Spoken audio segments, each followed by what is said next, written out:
পুরুলিয়া জেলার নেতুরিয়া ব্লক এলাকার দীঘা গ্রাম পঞ্চায়েতের অন্তর্গত বরতরিয়া গ্রামের বাসিন্দা ভৈরব বাউরির বাড়ির দেওয়াল ভেঙে যায়।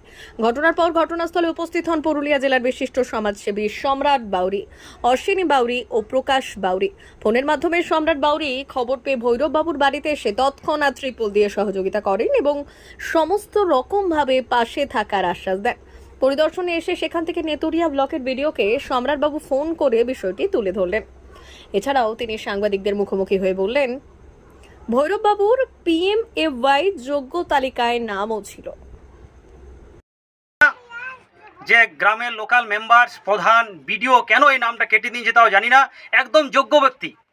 আমরা যা দেখছি তাতে যারা সরকারি সুযোগ সুবিধা একান্ত পাওয়া দরকার তারা কিন্তু সরকারি সুবিধা পাচ্ছে নাই।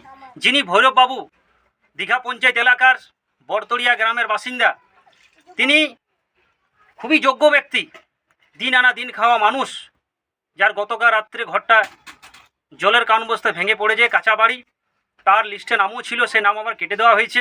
সরকারের কাছে আবেদন করছি যেন এর খুব শীঘ্রই একটা বাড়ির ব্যবস্থা করে দেওয়া হয়, তাহলে আমরা তীব্রতর আন্দোলন করতে বাধ্য হব।